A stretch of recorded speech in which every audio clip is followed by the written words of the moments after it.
I've done better than that.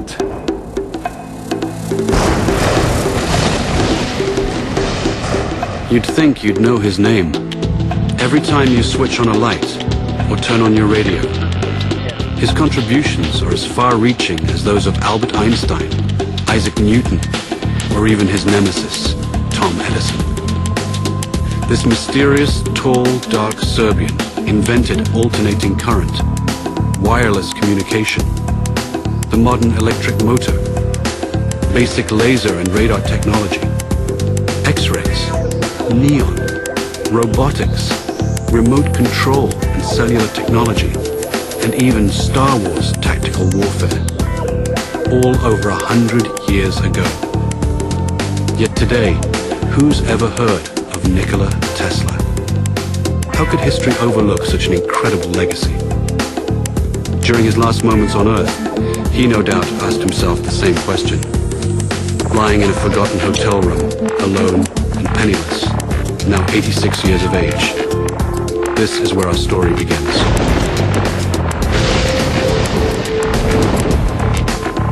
On that final night in January 1943, Nikola reflected on his life in near delirium. The flashes of light. I never had control over the flashes. They are so tormenting.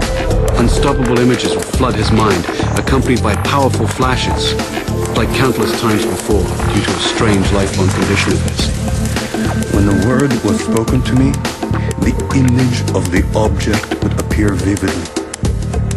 And sometimes I was unable to distinguish whether what I saw was tangible or not. This caused me great discomfort and anxiety. In the murky light of the hotel room, he'd speak with ghosts from his past, phantoms waiting for him to succumb.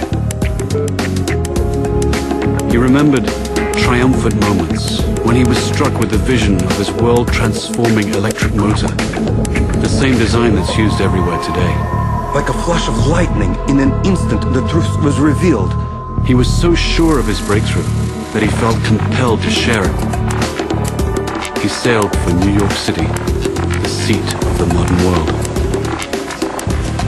Upon Nikola's arrival, he'd see a busy, gas-lit metropolis painted black by a century of coal, wood, and fuel oil residue. He knew at once this era would come to an end with his electrical innovation. He would go to work and forge his dream, at first digging ditches, then he'd create his machines. Soon he'd become the quintessential American success story, transforming himself from a penniless immigrant into a legend of his time. The glitterati of New York's finest would flock to his laboratory, to witness the spectacular high-voltage demonstrations. Notables such as Mark Twain, John Muir, Sarah Bernhardt, Stanford White, Teddy Roosevelt, and many others attended. But one person not present was his ruthless competitor, Thomas Edison. Nikola would recall the war of the currents, AC versus DC power. At the time, the electrification of the world was at stake. Alternating current's too damn dangerous. He's using tens of thousands of volts. DC only uses hundreds. Sure, you can see the danger. Nikola Tesla. A man who could never take a joke. There was only one kind of power system that could feed cities all over the country that would allow Edison's incandescent bulbs to burn brightly, and Nikola had it. Tom Edison fought against it, tooth and nail. Hell, there are no rules here. We're trying to accomplish something. The bitter Edison would even resort to electrocuting stray animals, including a rogue elephant, to incite public fear of Tesla's AC system. But Tesla would ultimately triumph over Edison by electrifying the Chicago World's Fair in 1893. It was a smashing success. Then, he and partner George Westinghouse created the world's first hydroelectric system at Niagara Falls. It was an incredible gamble at the time, and no one was sure it would work, except Tesla, the man of the hour. Nikola was now at the peak of his glory. He took to wearing formal clothes and wearing white gloves when starting experiments.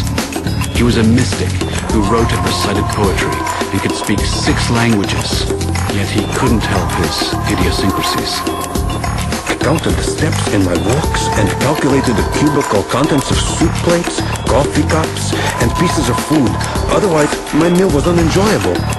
All repeated acts or operations I performed had to be divisible by 3, and if I missed, I felt impelled to do it all over again, even if it took hours.